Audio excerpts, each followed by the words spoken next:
My peach tree. It's a baby peach tree, but it's growing baby peaches.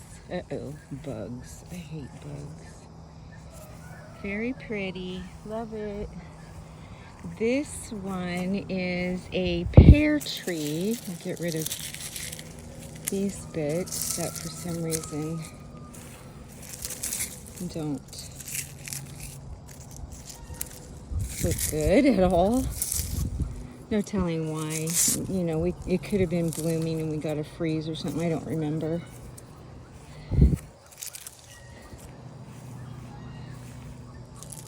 Not in the last month, but previously. That one doesn't have, this is a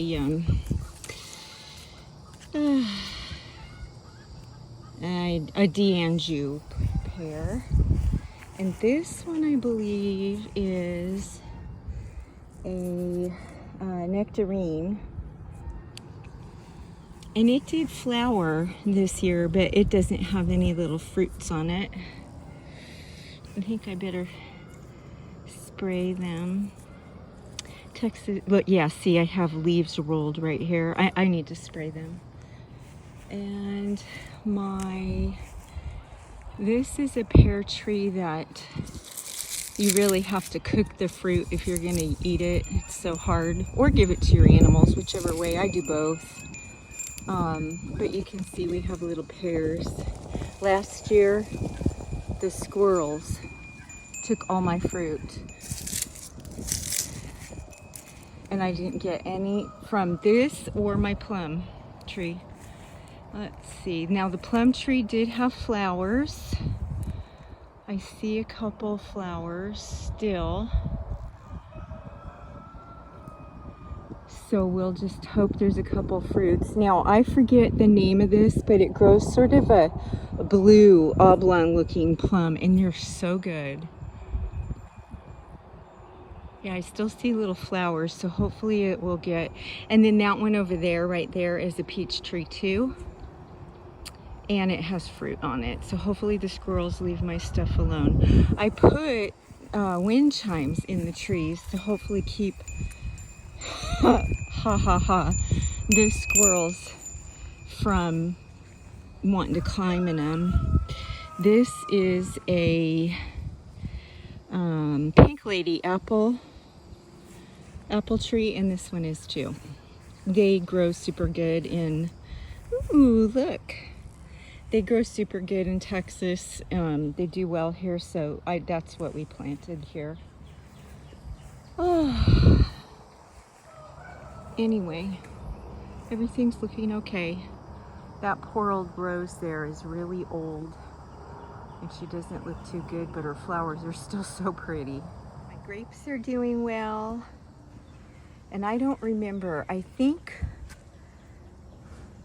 this is, I think this is, it might be a raspberry and a blueberry in here, I believe. And we have it all caged in and fenced off because of the dog. She loves to jump and climb on the fence, and so we had to put it like a separate fence so she couldn't get to the vines. She's a baby, she's still young. It's Miss Gemma right there that lives with the old Pomeranian. Beans are doing good. I think I'm gonna pull this sunflower though because it's growing straggled from last year and it'll overtake everything. I love them to pieces. I need to control where they are. See, there's one growing in the concrete right here. Hi guys, there you go. The goats love them. The goats love them. You want something? I'll just pull this one too. All right. It probably won't yet. There you go. My zucchinis over here. Let's see. I got flowers budding right there. So hopefully we'll get zucchini before it gets too hot. Cucumber I put in there. It can go up the fence if it wants. And I need to put peas on this side. Peas are short season, but they grow fast, so I think I'll still go ahead. I put some in, but they didn't come up because I think my seeds were too old. And then my strawberries look really good this year. Even the flowers are bigger, so they look good. They really like a thick mulch, seems like, so that's good. This is a sweet pea, and they grow everywhere. They just come up. Somebody dug up my cantaloupe. Look at this. Whoever is doing this better stay out of my garden bed.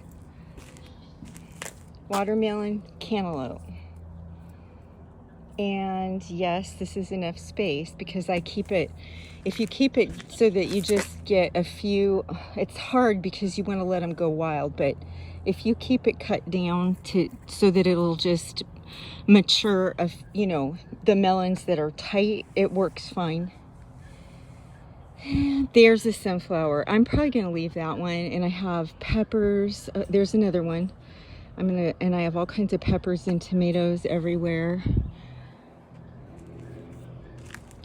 And then over here, I've never put anything but a canna lily. So I've planted these zinnia seeds, and I put a lily of the Nile in there because I absolutely love those. But every year I seem to lose them some way.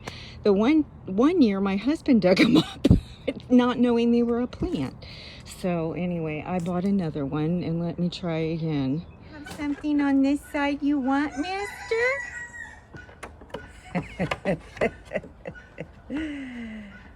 Oh, Mr. Breyer. Yeah, okay. Miss Ricky, the white Sebastopol, and Seki are a couple. Anyway, Ricky hatched out those 9 goslings a couple weeks ago. And currently, she has made another nest and is hoarding eggs under the deck this time. So, under the deck, the storage building deck over there. So she is such a good mama. She will most likely sit on another nest and hatch out some more eggs this season, which is really, I mean, she is the sweetest thing. What an angel she is. I've had Ricky and Seki, I want to say 10 years this year, or it could be 9, but I'm thinking it's 10. I hatched Seki, and I got Ricky that same, like a few months later, and she was a baby. And my granddaughter was here, so I'm thinking she and Seki are 10 this year. That one right there is the little sick hen, and she's doing good. She just needs to get her strength back because she went so long, you know, starving. But she's eating. I specifically throw food over to her so that she doesn't have to fight with the other birds to get some. And she just picked through and got all the sunflower seeds and mealworms, so... But she also was doing it briskly so she can get as many as possible before the others did. So she's doing a lot better. I'm seeing how old my Betty's getting, where the pastern is tipping backwards instead of standing straight on this leg. She's getting the arthritis.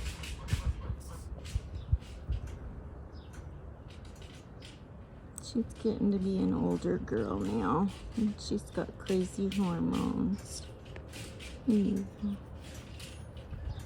love you, Betty. Miss Blossom, anything new? No? Hello, Mama. Hello.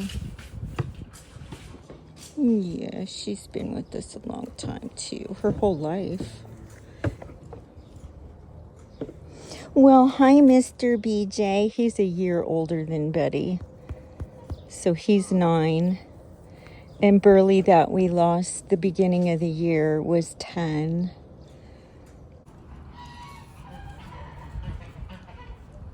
So it's very hard for me, I'm sad to admit, to lift a bale of hay into that hay feeder.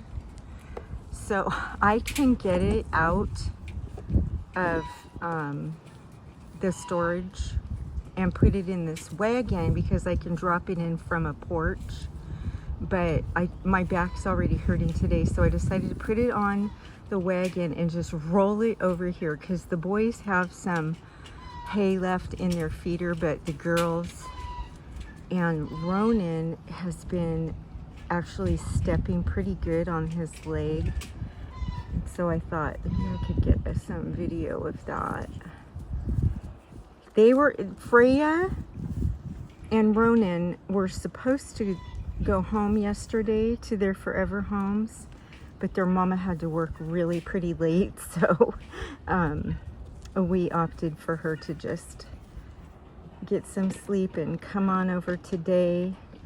It's not like I don't love having them around or something, so. And it definitely looks like Miss Freya is being in heat, which Bristol. See, Ronan's using his leg. He's not putting it down normally, but he is using it. Oh, that makes me so happy. Yeah, I think because he's going on, today is, I think today is exactly 4 weeks that I found that he had broken his leg. And he hasn't been stepping on it like a regular leg, but he does seem to be putting more weight on it today when he chooses to.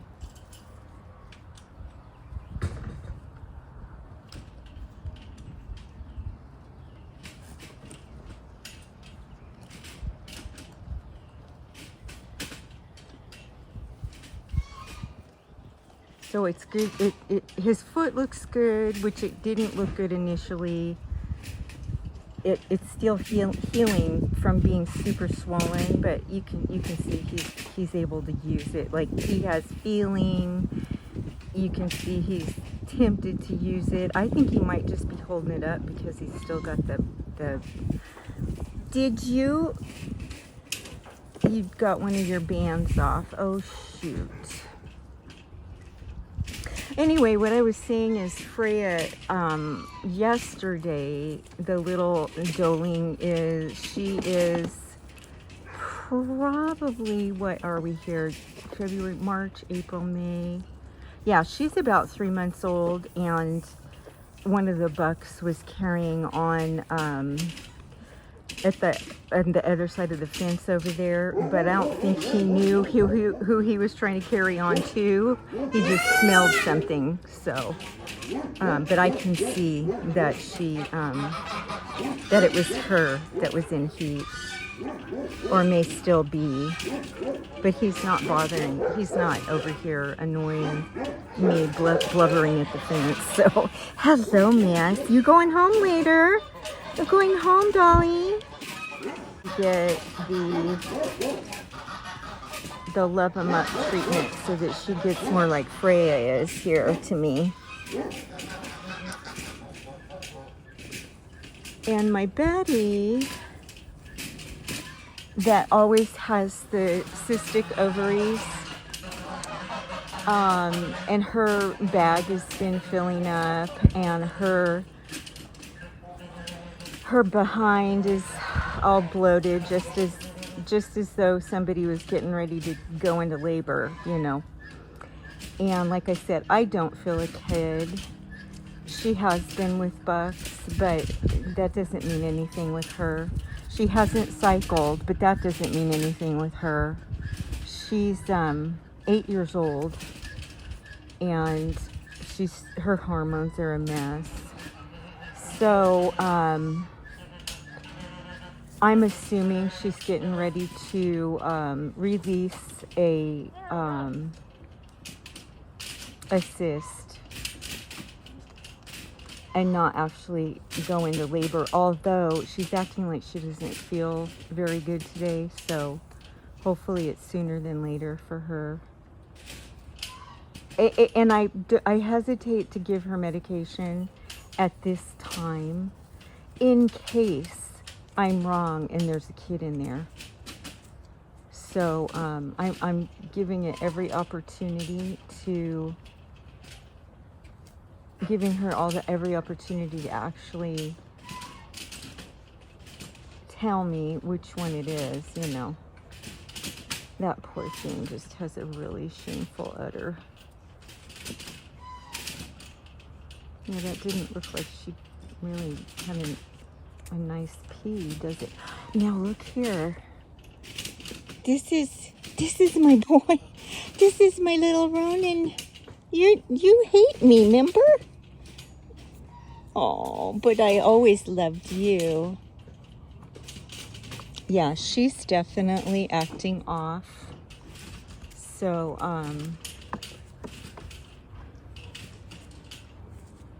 keep my eye on her.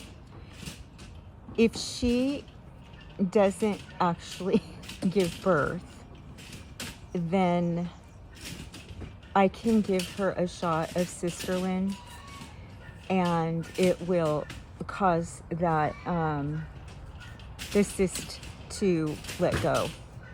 If she does give birth, I'll be shocked. But either way, something's about to give here, it looks like. And like I said, she's been standing around kind of funny and not bothering really trying to eat much or anything. And when they get ready to have a cloudburst, they actually feel like they're going in labor. So, and in her case, especially this time, she looks like it too. But see that I just brought this new thing of hay over here, and they're all over here getting it, and not Betty. She's over there away from everybody. She did come and see me, but she even then didn't act like she was a lot herself. So I'll sit with her a little while and see what I think. Keep my eye on her. Ronan hasn't stopped yet. He's silly. He's digging on me. He wants me. You want my attention, but you don't want my attention. Hi. You stinker. Your mama's coming today. Your mama's coming today. Walk on your leg for her, too. There you go, mister. There you go.